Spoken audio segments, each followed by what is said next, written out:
오늘 우리에게 주신 하나님의 말씀 같이 나눌까요? 누가복음 24장 46절부터 49절까지 말씀입니다.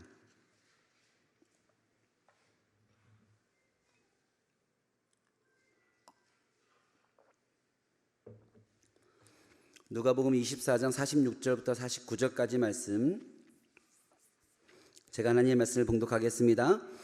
또 이르시되 이같이 그리스도가 고난을 받고 제3일에 죽은 자 가운데서 살아날 것과 또 그의 이름으로 죄사함을 받게 하는 회개가 예루살렘에서 시작하여 모든 족속에게 전파될 것이 기록되었으니 너희는 이 모든 일의 증인이라. 볼지어다 내가 내 아버지께서 약속하신 것을 너희에게 보내리니 너희는 위로부터 능력으로 입혀질 때까지 이 성에 머물라 하시니라. 아멘. 지난주 기쁨의 부활절 예배를 우리가 함께 드렸지요. 지난주에 예배가 끝나고 나서 그렇게 둥그렇게 예배 드리는 것이 참 좋았다, 목사님 매주 그렇게 예배 드리면 안 돼요 라고 얘기하셨던 분이 몇 분이 계셨는데, 혹시 오늘 예배 주일날 기대하고 오셨다가 실망으로 예배 시작하신 것은 아닌가 라는 그런 생각들이 듭니다. 교회가 나아갈 방향 가운데 우리가 그런 것들을 더 많이 고민하고 또 함께 여러 가지 예배들을 같이 지내면서 하나님께서 이 교회를 통해 하실 일들을 같이 꿈꿨으면 좋겠습니다. 우리 한 번 더 인사해 볼까요? 할렐루야. 우리 예수님께서 사망 권세를 깨뜨리고 죽음 가운데 부활하사 모든 잠자는 자들의 첫 열매가 되셨습니다. 승천하사 하나님 우편에 지금도 계시며 마지막 날에 다시 오실 것입니다. 여러분, 이 사실을 믿는 자이십니까? 여러분 모두가 이 진리와 소망을 믿는 자들이 이미 되신 줄로 제가 또한 믿습니다. 예수님께서 부활하셔서 우리에게 하신 말씀을 요약하고 정리해 보자면 딱 두 가지의 부탁을 하신 것이다, 두 가지의 명령을 하신 것이다 라고 정리해 볼 수 있는데요. 첫 번째가 이 사실을 믿는 자가 되라 라는, 지난주에 나눴던 믿는 자가 되라 라는 말씀이셨고, 그리고 두 번째 증인이 되라 라는 말씀으로 우리가 정리해 볼 수 있습니다. 그래서 지난주에 이어서 오늘 우리가 함께 나눌 말씀이 바로 증인이 되라 라는 말씀입니다. 한번 따라해 볼까요? 증인이 됩시다. 여러분, 증인이라는 것이 무엇일까요?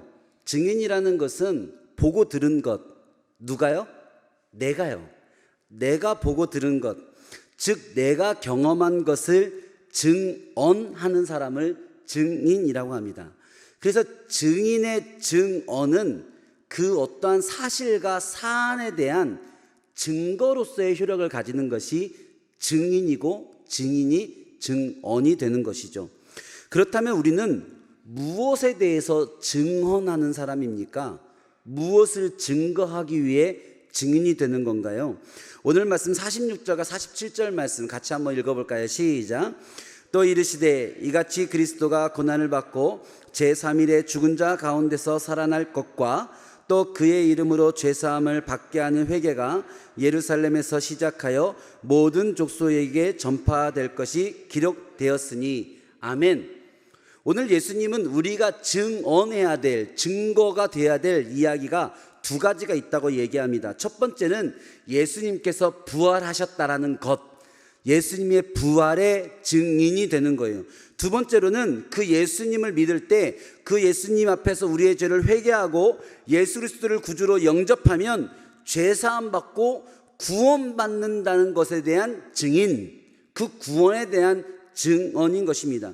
그래서 사도 바울은 예수님이 부활하셨고 그 예수님을 믿으면 죄사함을 받는다, 구원을 받는다라는 이 이야기를 뭐라고 표현했냐면 기쁜 소식이라고 사도 바울은 표현한 겁니다. 그 성경에 보니까 이후로 복음이라는 단어가 성경 속에 나오기 시작하는 것이죠. 기쁜 소식, 복음입니다. 굿 뉴스죠.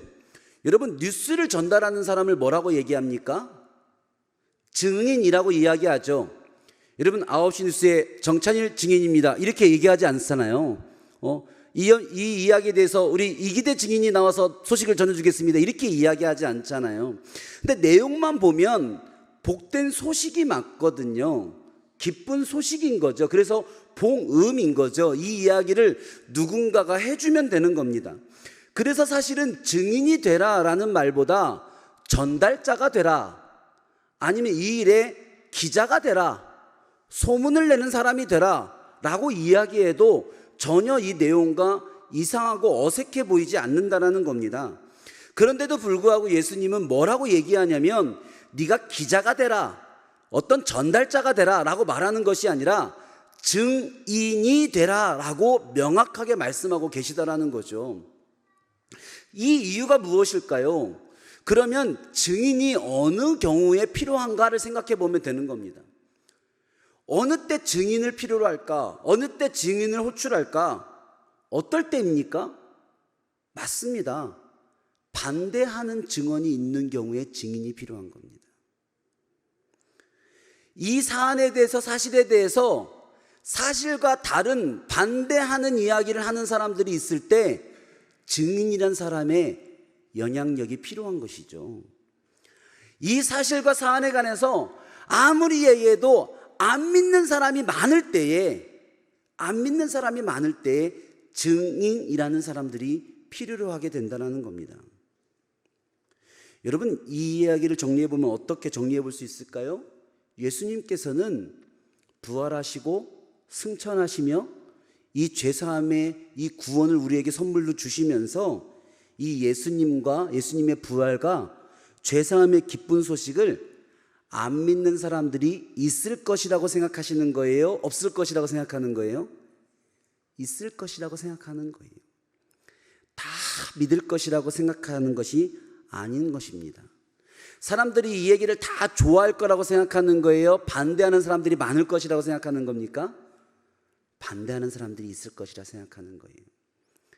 예수님의 부활과 이 죄사함의 구원을 아무리 얘기해도 안 믿는 사람들이 있을 것이고 반대하는 사람들이 있을 것이기에 기자가 필요한 것이 아니라, 전달자가 필요한 것이 아니라 증인이 필요하다라고 예수님 얘기하는 거죠. 여러분, 그러하기에 지금 이 시대에 복음이 전달되지 않는 문제는 사람들이 안 믿는 문제는 아닌 것 같습니다. 요즘 시대의 사람들은 안 믿어, 그 문제는 아닌 것 같은 거죠. 요즘 시대에 복음이 잘 전달되지 않는 문제는 세상에 안티크리스찬들이 넘쳐나는 문제는 아닌 것 같습니다. 뭐만 하면 교회 욕하는 사람들 때문에 복음이 안 전해져, 그런 문제는 아닌 것 같다라는 거죠. 여러분, 이 시대에 복음이 잘 증거되지 않는다면 무슨 문제이겠습니까? 사람들이 안 믿는 문제가 아니라, 반대하는 사람들의 문제가 아니라 참된 증인이 사라지고 있는 문제일 수도 있다는 겁니다. 증인에 대한 재미있는, 우리가 잘 알고 있는 유명한 얘기가 있죠. 동물마을에서 족제비가 어느 날 야밤에 닭을 이렇게 가가지고 훔쳐 먹었다는 거예요. 닭을 이렇게 몰래 잡아서 죽여 먹었다는 거예요. 그러니까 다음 날 이제는 누가 닭을 잡아먹었느냐라고 이제 동물마을이 난리가 난 거죠. 그런데 이 족제비가 닭을 훔쳐 먹는 것을 본 동물들이 3마리나 있는 거예요. 그래서 누가 닭을 먹었어? 근데 족제비가 먹는 걸 봤어요. 저도 봤어요 라고 3명이나 그 모습을 본 사람이 있는 거예요. 그래서 재판이 열렸어요. 재판장은 그 미련하고 우둔하기로 소문난 원숭이 재판장이었답니다. 그래가지고 이 재판을 보는데 족제비가 생각해 보니까 증인들이 있으니까 너무 불리한 거예요. 그래가지고 이걸서 어떻게 이 죄를 이제 피해가나 싶다가 이 마을에서 제일 똑똑하고 제일 이렇게 교묘하기로 소문난 여우를 변호사로 씁니다. 근데 여우가 이 얘기를 다 듣더니 변호를 해가지고 족제비를 유죄가 아니라 무죄 만들어 주었다라는 거예요. 여우가 어떻게 했을까요? 족제비가 닭 잡아먹는 것을 못 본 동물 100마리를 데려왔답니다. 본 동물은 몇 마리? 3마리. 근데 닭 잡아먹는 거 못 본 동물은 몇 마리? 100마리. 그러니까 원숭이 재판관이 봤을 때 어떤 말이 더 신빙성이 있어요? 3명이 주장하는 것보다 100명이 주장하는 게 더 효과가 있잖아요. 그래서 못 본 사람이 훨씬 많으니 너는 무죄, 이렇게 판결을 내렸다라는 이야기예요. 사랑하는 성도 여러분, 예수님의 부활을 못 본 사람이 1000명이든 예수님의 부활을 안 믿겠다는 사람이 10,000명이든 억명이든 그건 하나도 중요하지 않습니다. 증인은 참된 증인 한 사람만 있어도 100명을 이기는 겁니다. 1000명을 이기는 겁니다. 세상 모두를 이기는 겁니다.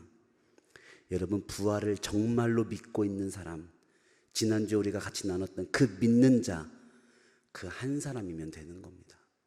그게 바로 증인인 겁니다. 증인은 그 증언의 삶으로 세상을 바꿔내는 사람인 것입니다.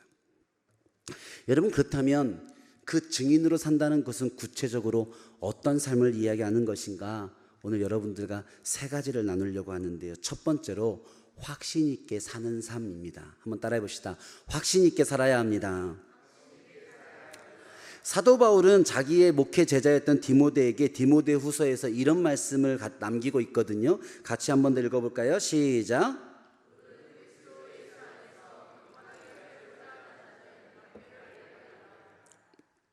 13절, 악한 사람들과 속이는 자들은 더욱 악하여져서 속이기도 하고 속기도 하나니. 아멘. 사도 바울은 그의 제자 디모데에게 예수님의 길을 따르는 그 증인의 삶을 살고 있는 디모데에게 뭐라고 얘기하냐면, 예수님을 경건하게, 예수 안에서 경건하게 살고자 하는 자, 증인의 삶을 사는 사람들은 뭐를 받는답니까?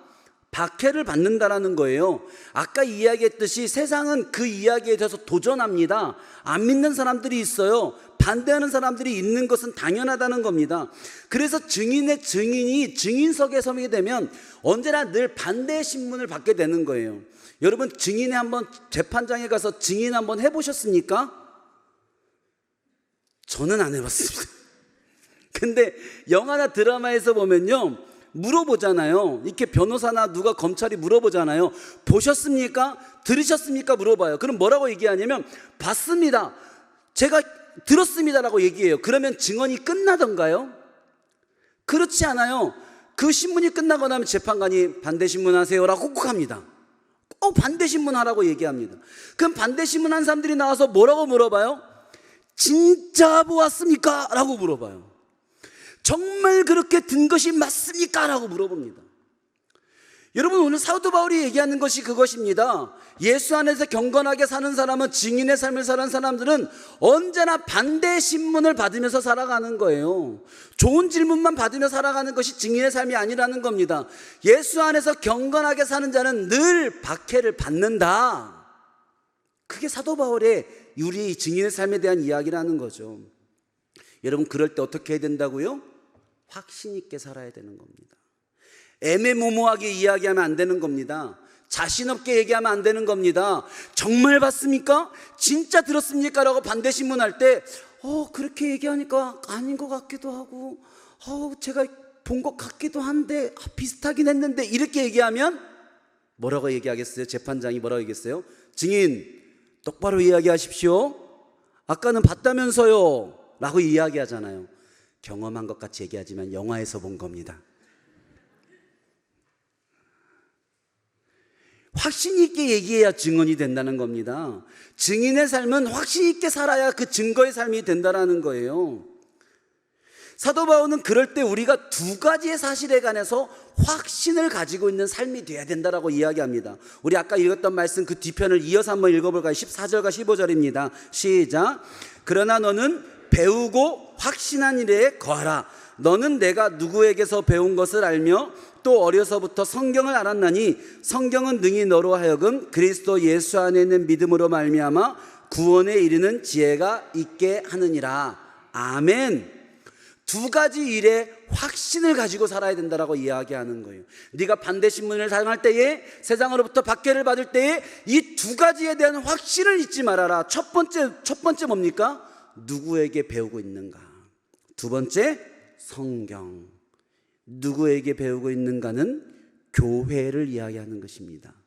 성경은 하나님의 말씀을 얘기하는 거죠. 여러분의 교회가 어디입니까? 한소망 이름교회인 줄로 믿습니다.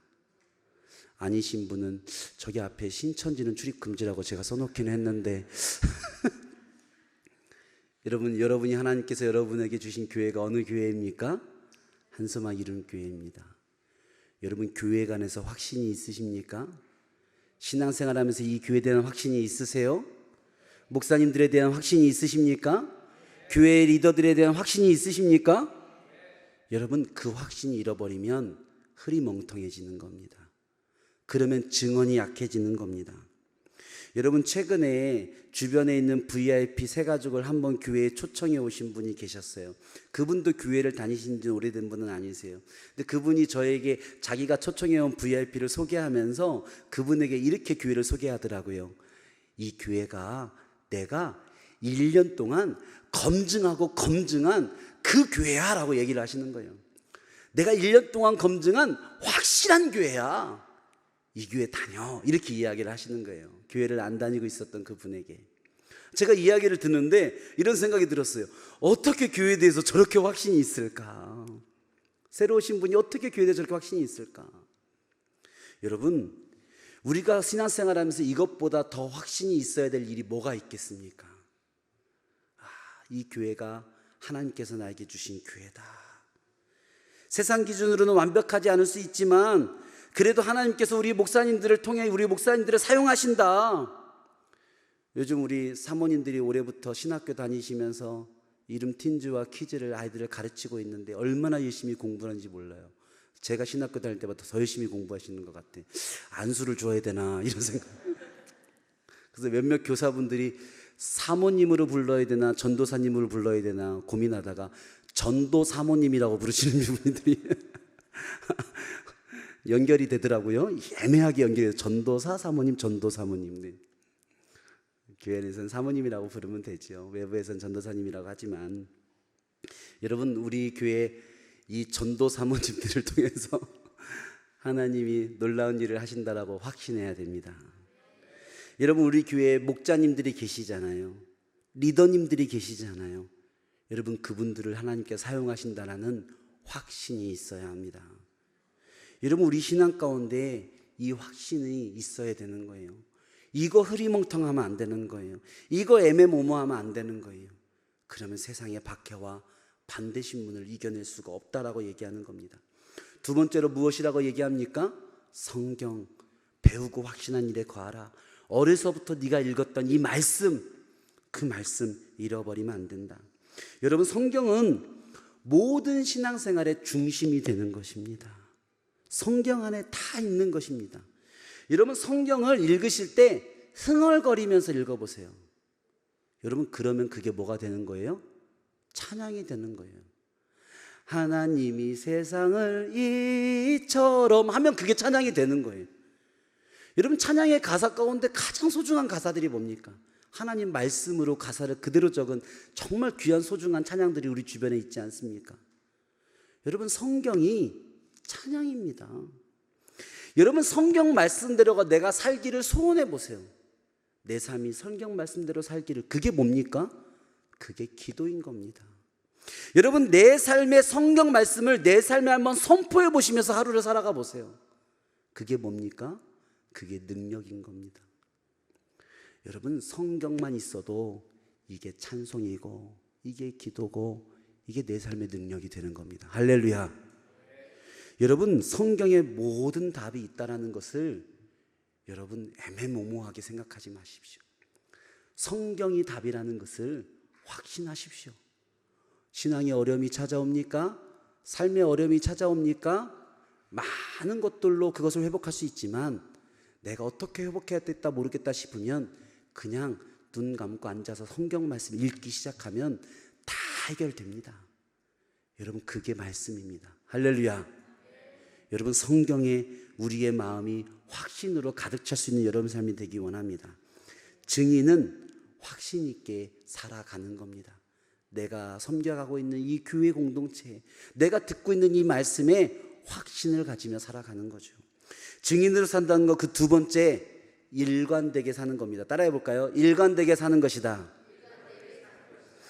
여러분, 증인의 증언은요 늘 일관되어야 합니다.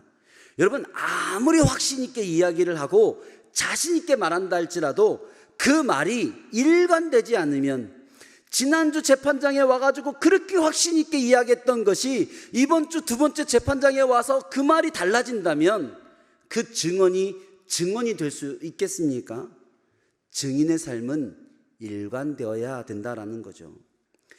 늘 일관된 삶에 대해서 사도 바울은 우리에게 이렇게 소개하고 있습니다. 빌립보서 4장 12절 말씀인데요, 나는 비천에 처할 줄도 알고 풍부에 처할 줄도 알아 모든 일 곧 배부름과 배고픔과 풍부와 궁핍에도 처할 줄 아는 일체의 비결을 배웠노라. 아멘.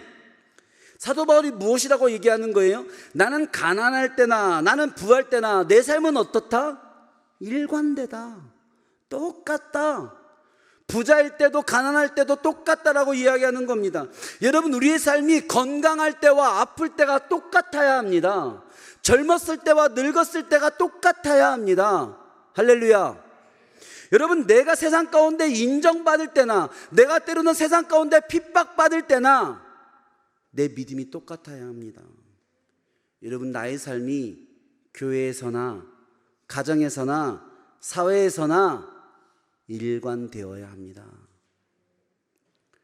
교회 앞에서, 교회 안에서 직분으로 살아갈 때나 자녀들 앞에 부모로 살아갈 때나 일관되어야 합니다. 그래야 그것이 증언이 되는 것입니다. 여러분, 그런데 이게 참 쉽지가 않은 거예요. 일관되게 산다는 것이 얼마나 어렵습니까? 교회와 삶의 자리가 일관된다는 것이 얼마나 어렵습니까? 좋을 때와 나쁠 때가 일관되게 믿고 신앙생활 한다는 것이 얼마나 어렵습니까? 내가 믿는 대로 세상 가운데 살아낸다는 것이 얼마나 어렵습니까? 제가 대학교 다닐 때 선교단체 하면서 제 선배였던 분 가운데 믿음 생활이 투철하신 분이 있었어요. 이분은 교사가 되는 꿈을 가지고 준비를 하셨는데 대학교를 졸업하고 기독교 재단, 공학교지만 그 뿌리가 기독교 재단인 학교에 교사로서, 신임 교사로서 들어가게 됐어요.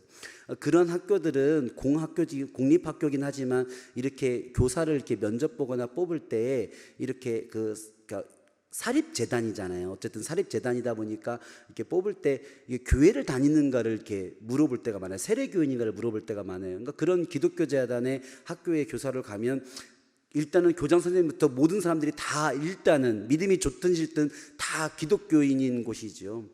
이분이 신임교사가 돼가지고 얼마 안 돼가지고 학교 전체 교사들 회식이 있었다라는 거예요.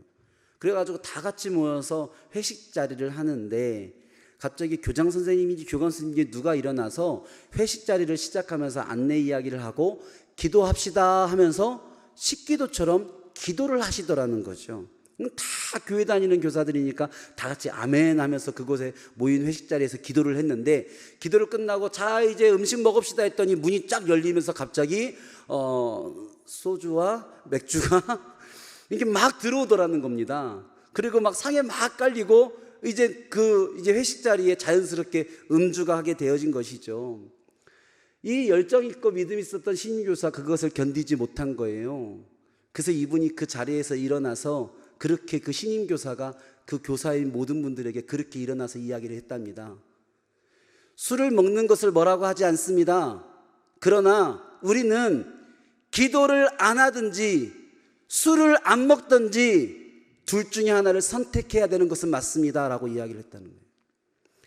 기도를 했다면 술을 내오지 않든지, 술을 마실 거라면 기도로 시작하지 않든지 둘 중에 하나는 일관돼야 되지 않겠습니까? 라고 그 신임교사가 일어나서 이야기를 해서 모든 교사들이 부끄럽게 되었다라는 전설적인 내려오는 얘기가 있습니다. 여러분, 저는 술을 먹는 부분에 관해서 이야기를 오늘 하고 싶은 것이 아닙니다. 우리의 인생이 내가 정말 하나님의 말씀으로 내가 살아가는 삶의 자리에서 정말 일관되게 살아가기로 노력하고 있는가? 여러분, 그것이 우리가 증인의 삶을 살아가는데 정말로 중요한 부분이라는 겁니다. 그러나 그것이 그렇게 말처럼 쉬운 것은 아닙니다.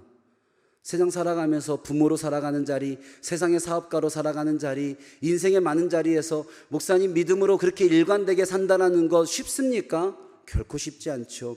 그래서 사도 바울은 우리가 이렇게 일관되게 부자인 가운데서도 가난한 가운데서도 풍부 가운데서도 궁핍 가운데서도 일관되게 살 수 있는 것은 내 힘이 아니라 비결이 있다, 일체의 비결이 있다라고 얘기하는 거예요. 그것이 바로 이어지는 빌립보서 4장 13절의 말씀입니다. 같이 한번 읽어볼까요? 시작.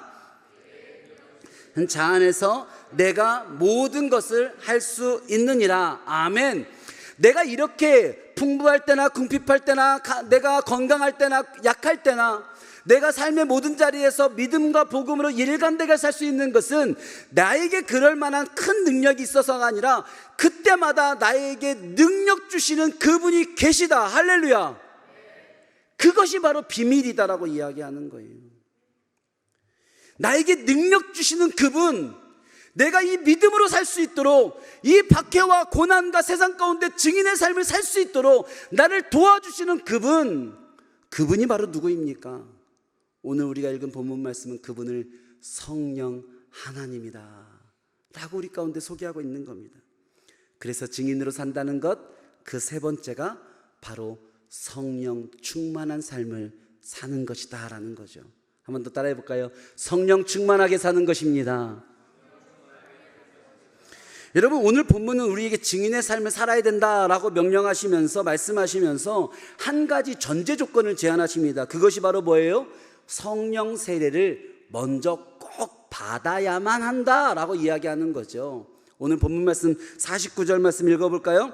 볼지어다 내가 내 아버지께서 약속하신 것을 너희에게 보내리니 너희는 위로부터 능력을 입혀질 때까지 이 성에 머물라 하시니라.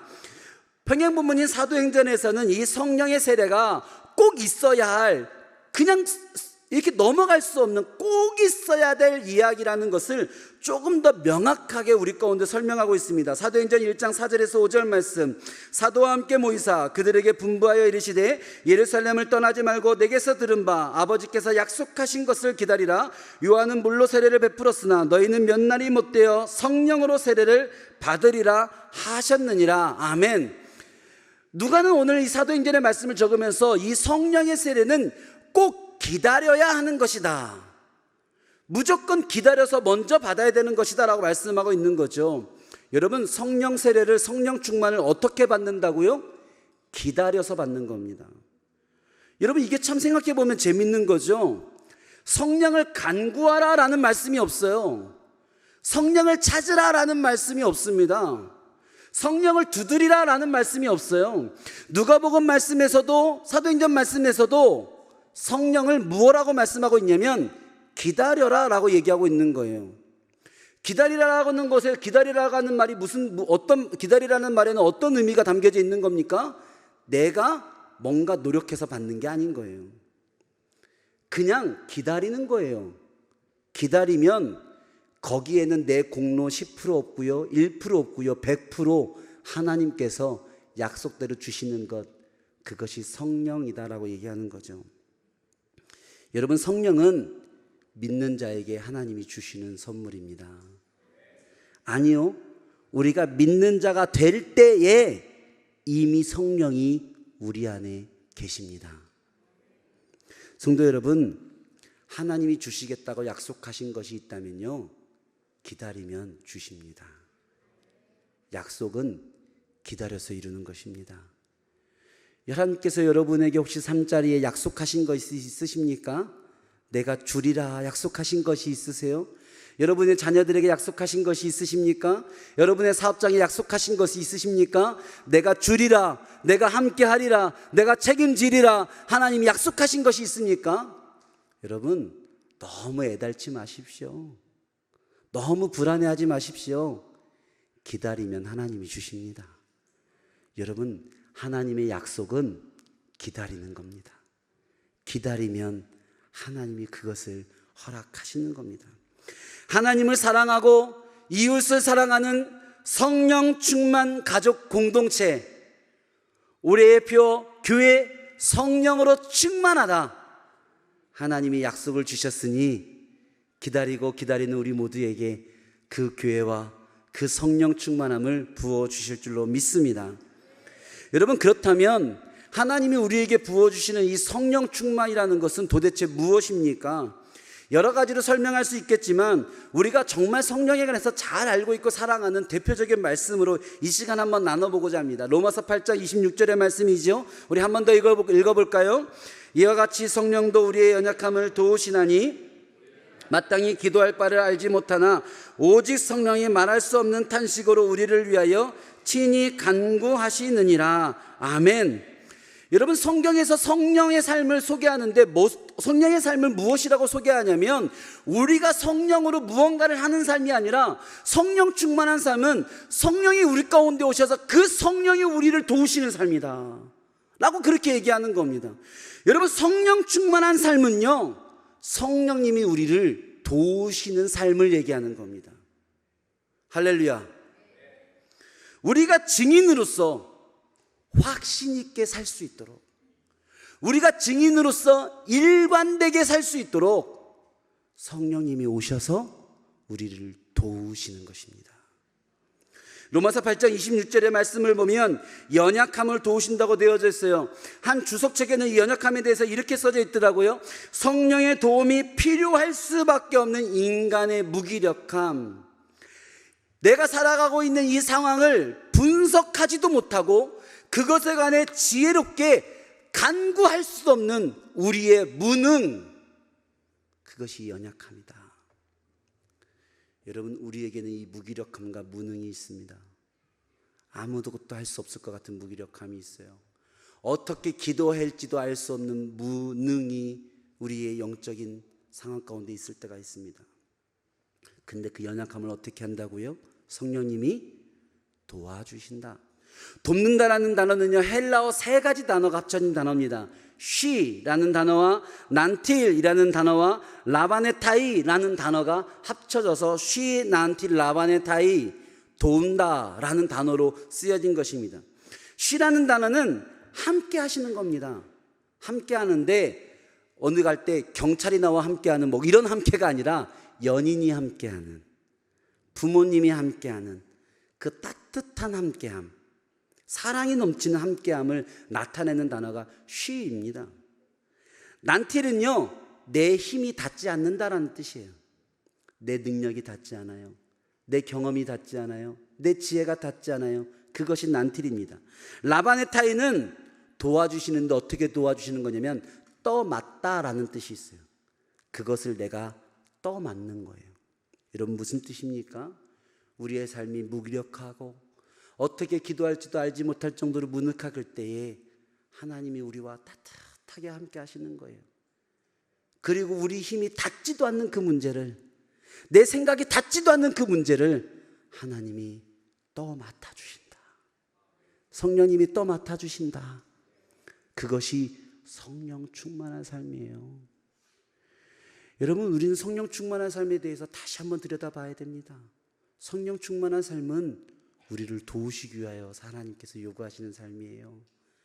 성령이라는 것을 무슨 도구처럼 우리 가운데 줘서 그것으로 어마어마한 일을 해라라는 것이 아니라 우리가 그 삶을 살 수 있도록 도와주시기 위하여 우리의 연약함 때문에 주시는 것이 성령님이다라는 겁니다. 여러분, 다시 한번 생각해 봅시다. 오늘 예수님은 왜 성령을 받아야 된다고 이야기하십니까? 증인으로서 살아야 되는 우리의 삶이 있기 때문에 그래요. 왜 성령님이 우리에게 능력을 주십니까?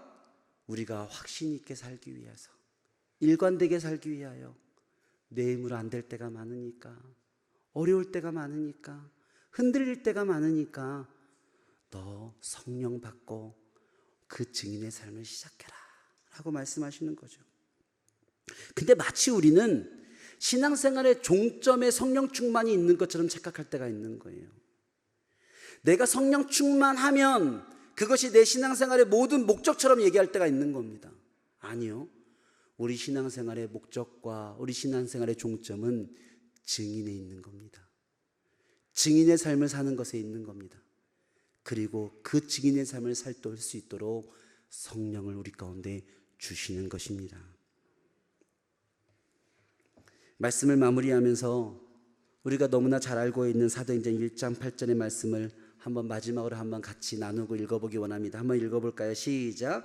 오직 성령이 너희에게 임하시면 너희가 권능을 받고 예루살렘과 온 유대와 사마리아와 땅끝까지 이르러 내 증인이 되리라 하시니라.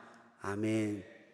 이 증인이 되리라 라는 되리라의 뜻에는 2가지 문법이 있는데 첫 번째는 미래 시제입니다. 증인이 될 거야 라는 뜻이에요. 이것은 너희들이 모두 다 그 삶을 살 수 있을 거야 라는 예수님의 따뜻한 예언이지요. 여러분 모두가 증인이 될 줄로 믿습니다. 우리 옆 사람한테 한번 인사할까요? 증인이 될 겁니다 라고 인사하겠습니다. 또 하나의 시제는 이상하게도 같은 말인데 현재 시제가 동시에 들어가 있어요. 그것은 복음을 전하는 증인의 삶을 살아야 된다는 필연적인 의무를 이야기하고 있는 겁니다. 여러분, 유명한 드라마였던 미스터 선샤인에 나왔던 명장면이 있어요. 유명한 사대부 양반집 딸이었던 여주인공이 영어를 이렇게 급하게 배운 뒤에 남자 주인공이 있는 미 공간을 찾아갑니다. 언제나 어느 집에 가든지 간에 마중 오는 사람들이 있었기 때문에 미 공간 입구에서 이분이 영어로 이리 오너라 라는 말을 영어로 어떻게 할지 몰라서 뭐라고 얘기하냐면 Come here, come here 이렇게 외치는 장면이 있죠. 저도 보면서 많이 웃었는데요. Come here라는 말이 번역하면 무슨 말입니까? 이리 오세요 라는 말이잖아요. Come here, 이리 오세요. 여러분, 복음서에도 Come here가 있는 거 아십니까?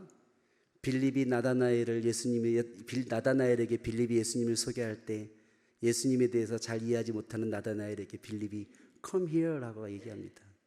와서 보라, 와서 보라, 이리 와라. 더 정확하게는 Come and see라고 되어져 있지만 그 이야기가 똑같은 이야기입니다. 이리 오라는 겁니다. 그렇게 말만 하지 말고 여기로 오라는 겁니다. 여러분, 이리 오세요라는 말이 참 재밌는 말이지 않습니까? 어떻게 말하냐에 따라서, 어떻게 듣느냐에 따라서 호출이 되기도 하고 그 은혜의 자리로 하는 초청이 되기도 하는 재밌는 말이라는 생각이 들었습니다. 목회자로서 그와 같은 고민이 될 때가 많이 있습니다. 성도들에게 하여금 이리 오세요 라고 말을 해야 하는 것이 목회인데, 예배의 자리로 오세요, 기도의 자리로 오세요, 전도의 자리로 오세요, 복음의 자리로 오세요 라고 말하는 것이 목회인데, 때로는 그것이 누군가에게 소중한 초대가 되기도 하지만 누군가에게는 종교적인 명령이나 행정적인 동원, 호출로 받아들여지는 것도 있는 것 같아서 그렇습니다. 그래서 목회가 참 쉽지 않구나, 어렵구나, 더 잘해야 되겠구나 라는 생각도 드는 거죠. 여러분, 오늘 예수님은 우리에게 증인의 삶을 살아라 라고 말씀하십니다. 여러분, 이 예수님의 말씀이 어떻게 받아들여지십니까? 증인의 삶을 살라고 여러분에게 명령하고 계십니까? 강요하고 계십니까? 저는 여러분들을 이 삶으로 초청하고 있다고 생각합니다. 여러분에게 무거운 짐을 지어주고 싶으신 것이 아니라 이 은혜의 자리로 와라, 기쁨의 자리로 와라, 예수님이 초청하고 계시는 것이죠. 여러분, 중요한 것은 우리가 하나님의 이 증인이 되라라는 말씀을 하나님의 초대로 받아들일 수 있는 믿음이 있다면 우리의 삶에 즐거움이 넘쳐나게 될 것이라는 겁니다. 여러분, 즐거우면 하나님 말씀 초대가 되는 겁니다.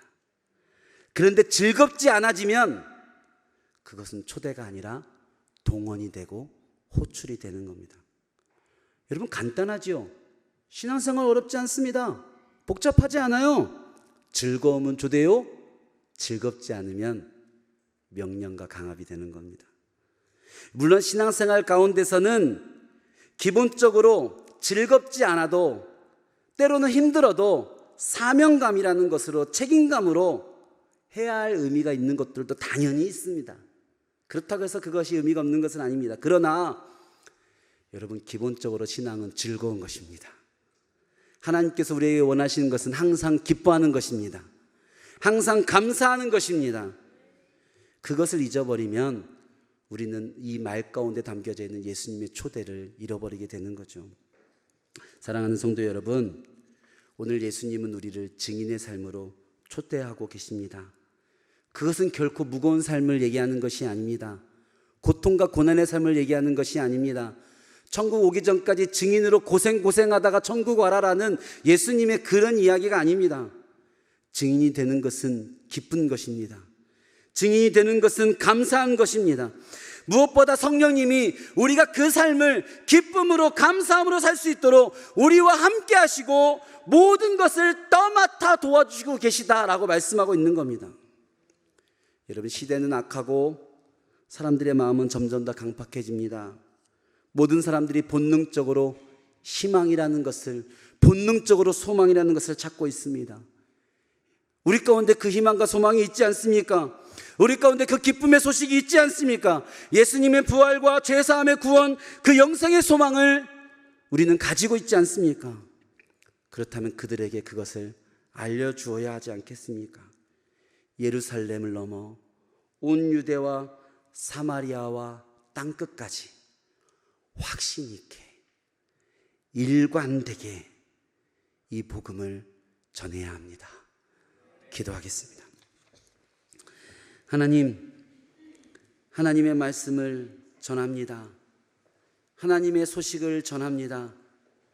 우리의 삶이 바로 그것을 위한 삶입니다. 우리의 시간들이 바로 그것을 위한 시간들입니다. 우리가 증인의 시간으로 살기 원합니다. 증인의 삶으로 살기 원합니다. 일관되게 확신 있게 하나님 그 삶을 살 수 있는 우리 모두가 되게 하여 주시옵소서. 우리의 삶 가운데 박해가 있을 때가 있습니다. 심한 반대의 신문이 있을 때가 있습니다. 성령님, 우리와 함께 하시고 우리를 도와주시옵소서. 감사드리며 예수님의 이름으로 기도합니다. 아멘.